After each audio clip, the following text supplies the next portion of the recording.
दोस्तों आज हम करेंगे इतिहास का फटाफट रिवीजन। आज है पार्ट 2। इससे पहले मैंने पार्ट 1 करा दिया है, उसे आप ही आपने नहीं देखा तो उसे देख लीजिएगा। तो चलिए शुरू करते हैं। पहला प्रश्न है यहाँ पे देखिए, क्या निम्नलिखित में से कौन सा भारत में गांधी का प्रथम सत्याग्रह आंदोलन था? तो आपको इसमें से बताना है।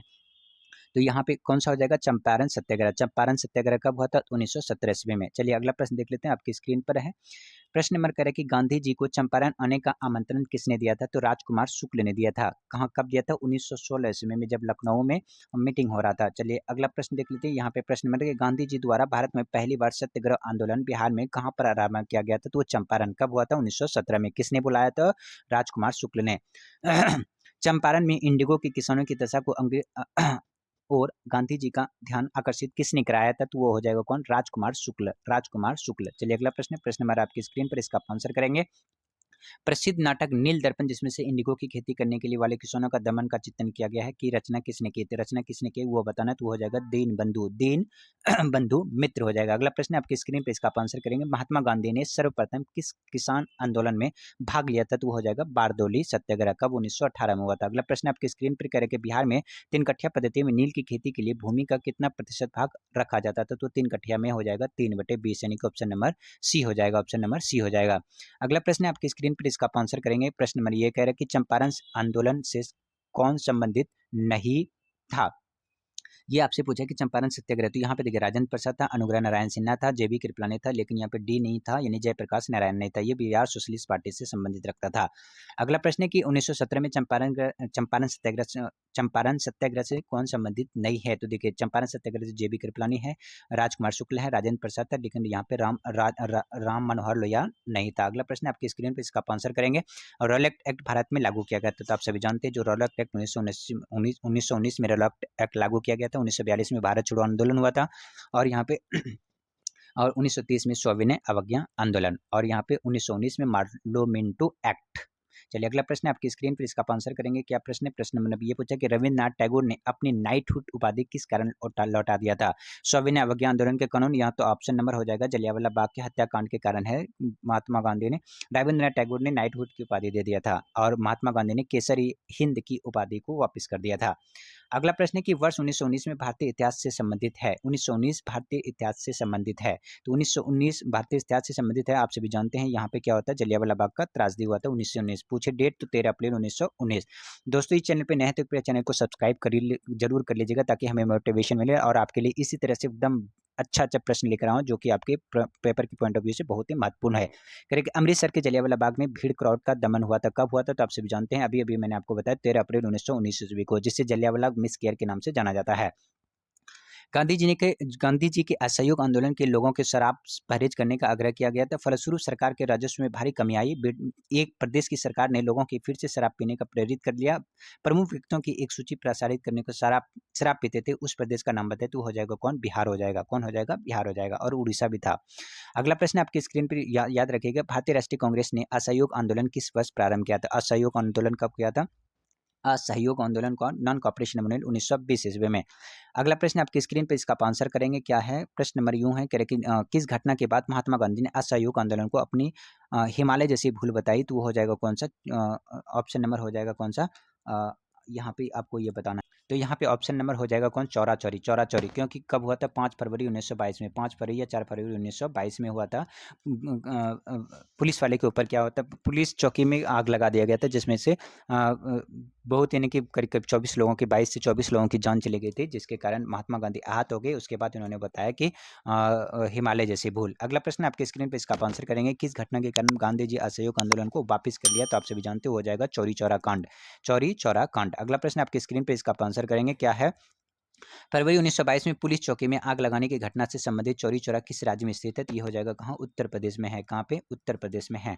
अगला प्रश्न है उत्तर प्रदेश। अगर आपसे ये पूछ लिया जाए कि चौरी चौरा उत्तर प्रदेश में है, चलिए अगला प्रश्न आपके स्क्रीन पर, इसका आंसर करेंगे।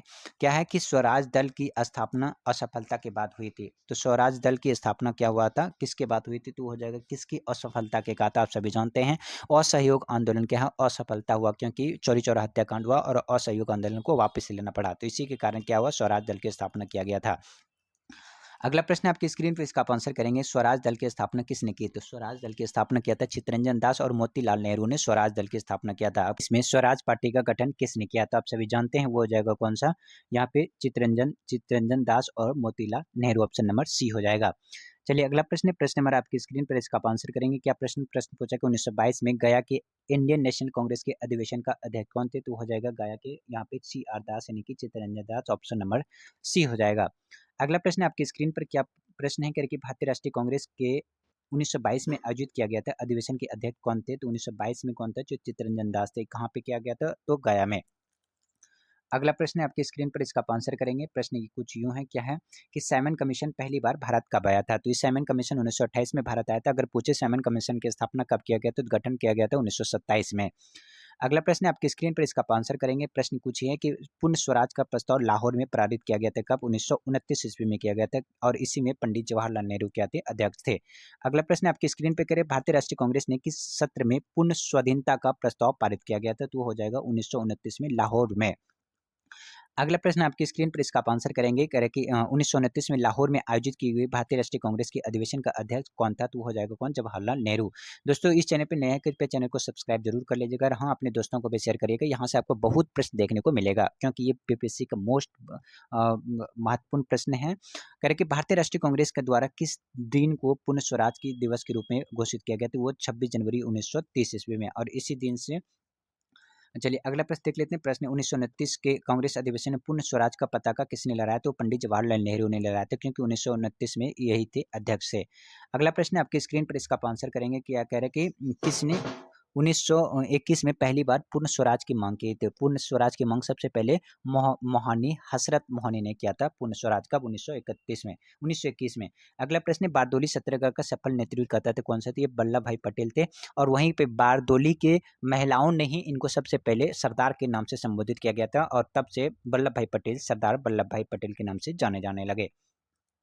अगला प्रश्न 1900 ये है कि दांडी यात्रा कब की गई थी? दांडी यात्रा आप सभी जानते हैं, दांडी यात्रा 1930 में, और इन्हीं को सविनय अवज्ञा आंदोलन के भी नाम से जाना जाता है। इसके अलावा 1930 में महात्मा गांधी के सविनय अवज्ञा आंदोलन कहाँ से प्रारंभ किया था? तो साबरमती आश्रम से दांडी तक किया गया था। अगला प्रश्न यहाँ पे पूछा, ये क्या पूछा है कि दांडी यात्रा कितने दिन तक चली थी? तो आप सभी जानते हैं 24 दिनों तक चली थी। अगला प्रश्न नंबर यहाँ पे पूछा ये कि 1929 में खुदाई खिदमतगार को किसने संगठित किया गया था? यानी कि खुदाई खिदमतगार तो आप सभी जानते हैं, खान अब्दुल गफ्फार खां, और इन्होंने ही लाल कुर्ती नामक सेना का गठन किया गया था, और इसे सिवान गांधी के नाम से जाना जाता है। अगला प्रश्न आपकी स्क्रीन पर, इसका आप आंसर करेंगे। तीनों गोल में सम्मेलन में किसने भाग लिया था? तो हो जाएगा भीमराव अम्बेडकर ने तीनों में भाग लिया था। जो प्रथम गोल में सम्मिलित था उसमें से कांग्रेस की तरफ से कोई भी व्यक्ति नहीं गए थे, और दूसरे में महात्मा गांधी गए थे, तीसरे को कांग्रेस ने बहिष्कार किया था। अगला प्रश्न है, गांधी इरविन समझौता कब हुआ था? तो आप सभी जानते हैं गांधी इरविन समझौता 1931 ईस्वी में हुआ था। इसके अलावा यहाँ पे क्या पूछा कि प्रसिद्ध गांधी इरविन समझौता किस वर्ष हुआ था? तो 1931 ईस्वी में हुआ था। 1932 में पूछे तो ये क्या हुआ था? 1932 में। तो 1932 में यहाँ पे पूना पैक्ट हुआ था 1932 में, और 1930 में सविनय अवज्ञा आंदोलन, या क्या आप ये कह सकते हैं दांडी मार्च। 1929 में लाहौर का अधिवेशन हुआ था। इसके अलावा यहाँ पे देखिए प्रश्न नंबर यहाँ पे पूछा है, निम्नलिखित में से कौन सा गोलमेज सम्मेलन 1932 में हुआ था? 1932 में हुआ था। तो 1932 में देखिए क्या हुआ था? तो ये लास्ट वाला हुआ था, यानी कि तीसरा हुआ था, याद रखिएगा। तो यहाँ पे ऑप्शन नंबर तीसरा हो जाएगा। ठीक है, चलिए यहाँ पे 1931 में, यहाँ पे 1930 और 31 में हुआ था पहला, 1930 और 31 में पहला, 1931 में हुआ था दूसरा, 1932 में तीसरा हुआ था। पहला में कांग्रेस की तरफ से कोई भी नहीं गया था, दूसरे में महात्मा गांधी गए थे, और तीसरे का कांग्रेस ने बहिष्कार किया था। अगला प्रश्न आपकी स्क्रीन पे, इसका आप आंसर करेंगे। क्या है कि भारतीय राष्ट्रीय कांग्रेस ने किस गोल में सम्मेलन में भाग नहीं लिया था? तो प्रथम में भाग नहीं लिया था, दूसरे में महात्मा गांधी गए थे, तीसरे में कांग्रेस ने इसको बहिष्कार किया था। चलिए अगला प्रश्न है, प्रश्न नंबर यहाँ पे देखते हैं क्या है कि बहिष्कृत भारत जनरल किसने शुरू किया था? तो ये हो जाएगा Bhimrao Ambedkar. Bhimrao Ambedkar, option number D हो जाएगा। अगला प्रश्न आपकी स्क्रीन पर, इसका आप आंसर करेंगे। क्या प्रश्न है कि किस अधिनियम के बारे में जवाहरलाल नेहरू ने कहा था कि हमें एक ऐसी कार दी गई है जिसमें कि ब्रेक थे किंतु इंजन नहीं थी? तो ऑप्शन नंबर हो जाएगा डी, यानी कि 1935 अधिनियम को, 1935 के अधिनियम को। अगला प्रश्न आपकी स्क्रीन पर, इसका आप आंसर करेंगे कि बिहार किसान का सभा कौन से जुड़ा था? तो बिहार किसान से यहाँ पे देखिए कहते हैं स्वामी सहजानंद भी थे, कार्यानंद शर्मा भी थे, राहुल सांकृत्यान भी थे, यदुनंदन शर्मा भी थे। तो ऑप्शन नंबर यहाँ पे एक से अधिक, ऑप्शन नंबर ई हो जाएगा। अगला प्रश्न आपकी स्क्रीन पर, इसका आप आंसर करेंगे क्या है। प्रश्न नंबर कह रहा है कि जयप्रकाश नारायण किस पार्टी से संबंधित है। तो जयप्रकाश नारायण कांग्रेस समाजवादी पार्टी से 1934 ईस्वी में इसकी गठन किया गया था। आप इसको ध्यान रखिएगा। अगला प्रश्न आपकी स्क्रीन पर, इसका आंसर करेंगे बिहार सोशलिस्ट समाज पार्टी के संस्थापक, यानी बिहार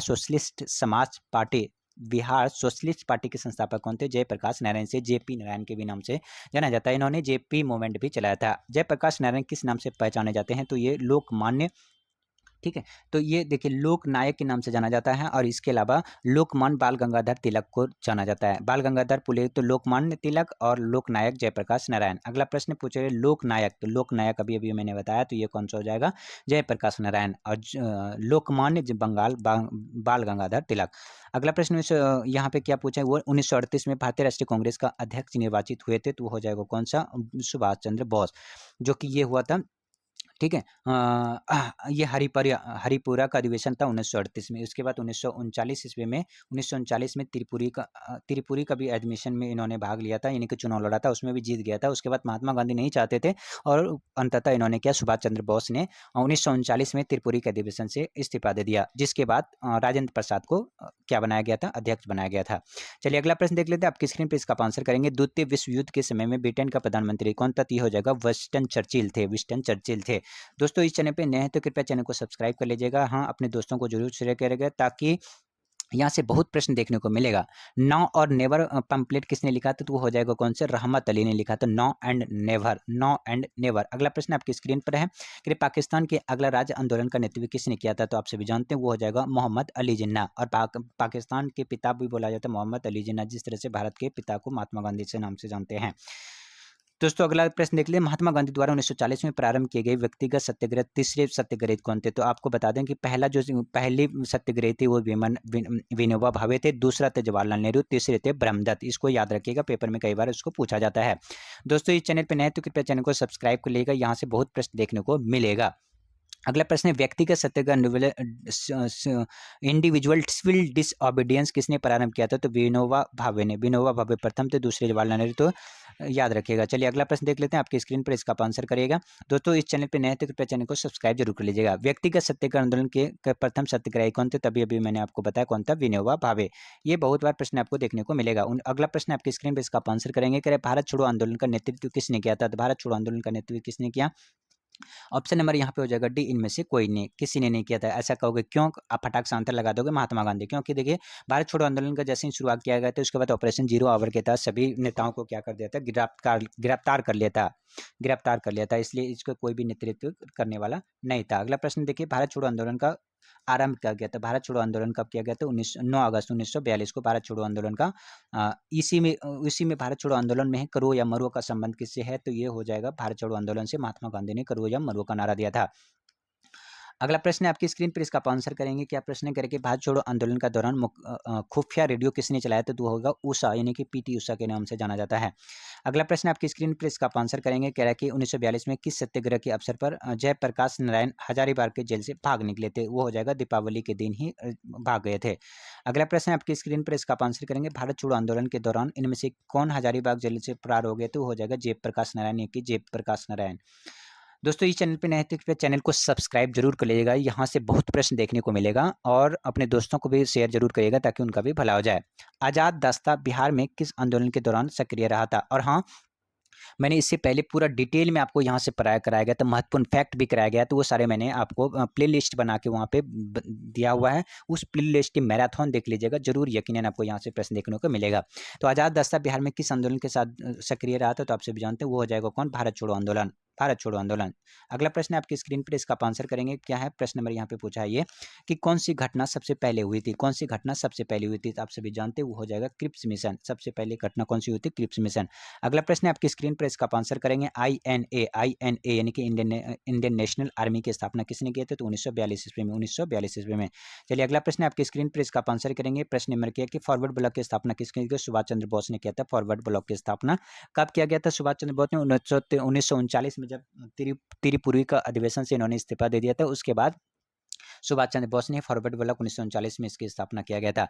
फॉरवर्ड ब्लॉक किसके द्वारा स्थापित, अभी अभी बताया कि सुभाष चंद्र बोस ने किया गया था। अगला प्रश्न आपकी स्क्रीन पर, इसका आप आंसर करेंगे। सुभाष चंद्र बोस ने निकोबार द्वीप समूह का क्या नाम रखा, तो हो जाएगा स्वराज स्वरूप। यानी कि आप अगर आपसे पूछे स्वराज शरीफ का नाम पहले क्या था, तो हो जाएगा निकोबार द्वीप समूह। और अगर आपसे पूछे किस में है, तो उधर बंगाल के खाड़ी में है। कैबिनेट मिशन भारत में कब आया, तो कैबिनेट मिशन भारत में कब आया आपको यहाँ पे बताना है, तो हो जाएगा यहाँ पे ऑप्शन नंबर हमारा, तो यहाँ पे हमारा कौन सा हो जाएगा, कैबिनेट मिशन भारत आया था कब, 1946 में आया था। कब, 1946 में, और वो भी 24 मार्च को, 24 मार्च को। तो ऑप्शन नंबर कोई भी यहाँ पे ऑप्शन नंबर नहीं है, तो ऑप्शन नंबर हमारा हो जाएगा ई। दोस्तों इस चैनल पे नए हैं तो कृपया चैनल को सब्सक्राइब करना नहीं भूलिएगा, क्योंकि इसी से हमें मोटिवेशन मिलेगा। और हाँ, अपने दोस्तों को शेयर करेगा ताकि हमें मोटिवेशन मिले कि हाँ आपके लिए महत्वपूर्ण है, और आपके लिए और भी मैं अच्छे अच्छे लास्ट टाइम में आपके लिए प्रश्न ढूंढ के लेकर आऊँ। इनमें से कौन से 1946 में भारत भेजे गए कैबिनेट मिशन का एक सदस्य नहीं था। आप सभी जानते हैं मार्च 1946 में भारत में कैबिनेट मिशन को भेजा। उसमें 3 लोग थे। कौन कौन थे? सर स्टोफेड क्रिप्स थे, एवी अलेक्जेंडर थे, लॉर्ड पेंथिक रॉनस, ये तीनों को भेजा गया था। लेकिन यहाँ पे रैमजे मैकडॉनल्ड को नहीं भेजा गया। तो ऑप्शन नंबर यहाँ पे बी हो जाएगा। चलिए अगला प्रश्न है, प्रश्न नंबर यहाँ पे देख लीजिए क्या कि भारत के विभाजन के समय भारतीय राष्ट्रीय कांग्रेस का अध्यक्ष कौन था। तो आप सभी जानते हैं भारत के विभाजन के समय भारतीय राष्ट्रीय कांग्रेस का अध्यक्ष जेबी कृपलानी। अगला प्रश्न आपकी स्क्रीन पर, इसका आप आंसर करेंगे। क्या है, करें कि निम्नलिखित में से किस अखबार का प्रकाशन पटना से होता था, तो वो हो जाएगा कौन सा, इंडियन नेशन। अगला प्रश्न आपकी स्क्रीन पर है, इसका आप आंसर करेंगे। करें कि झंडा गीत किसने लिखा था। झंडा गीत किसने, तो श्यामलाल प्रसाद ने झंडा गीत लिखा था। किसने, श्यामलाल प्रसाद ने। कौन से प्रसिद्ध भारतीय गुरुदेव के नाम से जाना जाता है। गुरुदेव आप सभी जानते हैं रविन्द्रनाथ टैगोर को गुरुदेव के नाम से जाना जाता है। महात्मा गांधी ने इसे गुरुदेव की उपाधि दिया था। अब बदले में रविन्द्रनाथ टैगोर ने महात्मा गांधी को महात्मा की उपाधि दिया था। इस पॉइंट को याद रखिएगा, पेपर की पॉइंट ऑफ व्यू से महत्वपूर्ण है।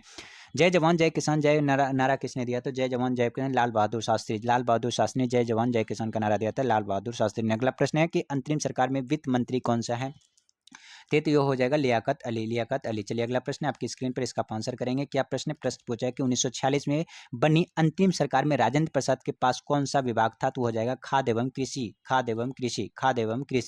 अगला प्रश्न है कि 1946 में गठित अंतरिम सरकार के मंत्रिमंडल श्रम विभाग कौन सौंपा गया था, तो हो जाएगा श्रम विभाग यहाँ पे जगजीवन राम। किसको, जगजीवन राम को। दोस्तों अगर इस चैनल पे नए तो कृपया चैनल को सब्सक्राइब करना नहीं भूलिएगा, क्योंकि बहुत प्रश्न आपको यहाँ को देखने को मिलेगा। और हाँ, और अपने दोस्तों को भी जरूर शेयर करिएगा, इससे हमें मोटिवेशन मिलेगा, और इससे क्या होगा कि मैं आपके लिए और भी प्रश्न लेकर आऊँगा। फ्रंटियर गांधी का असली नाम क्या था, फ्रंटियर के अंदर का असली नाम क्या था, तो यहाँ पर अब्दुल गफ्फार खां को फ्रंटियर गांधी के नाम से भी जाना जाता था। चलिए अगला प्रश्न देख लेते हैं। यहाँ पे देखिए राजेंद्र प्रसाद कहाँ के रहने वाले थे, तो राजेंद्र प्रसाद बिहार के रहने वाले थे, जो कि भारत के प्रथम राष्ट्रपति बने थे। अगला प्रश्न देखिए, स्वतंत्रता पूर्व बिहार में निम्नलिखित में से एक वर्चस्वशाली जाति डोमिनेट कास्ट नहीं था, तो हो जाएगा कुर्मी कास्ट उस समय नहीं था। अगला प्रश्न आपने यहाँ पे देखिए क्या है कि स्वतंत्र भारत के पहले भारतीय गवर्नर जनरल कौन थे, तो वो हो जाएगा यहाँ पे स्वतंत्र भारत के प्रथम भारतीय गवर्नर जनरल कौन, तो राजगोपालाचार्य। चलिए मोस्ट इंपोर्टेंट प्रश्न, और ये पेपर में कई बार यहाँ से पूछा जाता है। अगला प्रश्न यहाँ पे देखिए, किस साल रेगुलेटिंग एक्ट पारित किया गया था। रेगुलेटिंग एक्ट पारित किया गया था 1977 ईस्वी में। रेगुलेटिंग एक्ट को पारित किया गया था, कब पारित किया था, तो 1977 ईस्वी में पारित किया गया था। अगला प्रश्न यहाँ पे देखिए, गांधी, यहाँ पे प्रश्न पूछा कि गांधी जी को चंपारण आने का आमंत्रण किसने दिया। गांधी जी को चंपारण आने का आमंत्रण किसने दिया, तो वो हो जाएगा राजकुमार शुक्ल को। चंपारण का सत्याग्रह भी कई बार पूछ लिया जाता है, तो कब, 1917 में। दोस्तों इस चैनल पे कृपया आप नए हैं तो कृपया चैनल को सब्सक्राइब जरूर कर लीजिएगा, ताकि हमें मोटिवेशन मिले। और हाँ, अपने दोस्तों को भी शेयर करिएगा ताकि हमें मोटिवेशन मिले, और आपके लिए मैं और भी लास्ट टाइम में ऐसे ऐसे प्रश्न लेकर आऊँ जो कि आपके पेपर की पॉइंट ऑफ व्यू से महत्वपूर्ण हो, और जरूर आपका पेपर में यहाँ से क्वेश्चंस पूछा जाएगा। तो